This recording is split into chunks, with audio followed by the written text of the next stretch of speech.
Donc, on règle la sensibilité ici. Là, on va baisser car il y a beaucoup de pollution. Ensuite, donc, il y a la barre des ferreux qui vont des moins conductibles aux plus conductibles. Donc quand un métal est trouvé, par exemple ici, la ferraille, ça indique 27 plus la petite barre ici. Ensuite, on a des modes pour choisir ce qu'on va discriminer.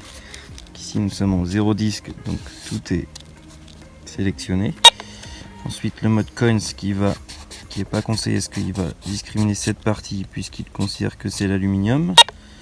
Relique qui est la partie que je conseillerais, parce que ça discrimine très peu. Custom qu'on va expliquer après pour faire ses propres modes. Et joyau qui discrimine toute la partie en rouge de ferreux que conseille l'appareil. Donc on revient au custom. Custom, on peut à partir de ces trois boutons en fait faire personnaliser la discrimination de son appareil. Donc on se déplace avec les petites barres ici et on ajoute ou on enlève un son. Par exemple ici je vais rajouter ce son, donc là ça sonne, et si je l'enlève ça sonne plus. La profondeur est indiquée ici en centimètres. Donc, vous avez ensuite ce qui est très intéressant, c'est le pinpoint. Ça permet, quand vous avez détecté une cible, de la localiser dans le sol.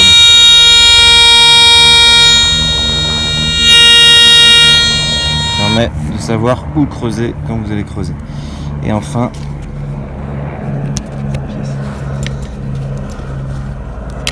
il va avoir deux tonalités en fonction, enfin trois tonalités en fonction des métaux. Ici, on va vous en montrer deux. Un son grave pour tout ce qui est métallique.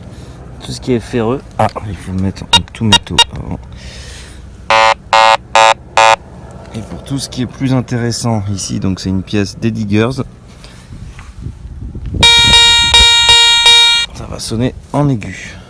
Donc voilà pour la présentation de la CE300i.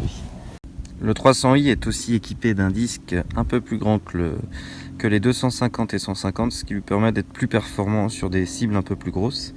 Et il est aussi composé de deux serre-cannes qui permettent de bloquer la canne et de ne pas avoir de jeu au bout d'un certain temps d'utilisation. Enfin, la nouveauté pour les i, c'est l'indice de conductivité. La cible va être indiquée par le notch comme sur les anciens ACE, mais également par un chiffre qui indique la conductivité de 0 à 100 et qui est indiqué ici également.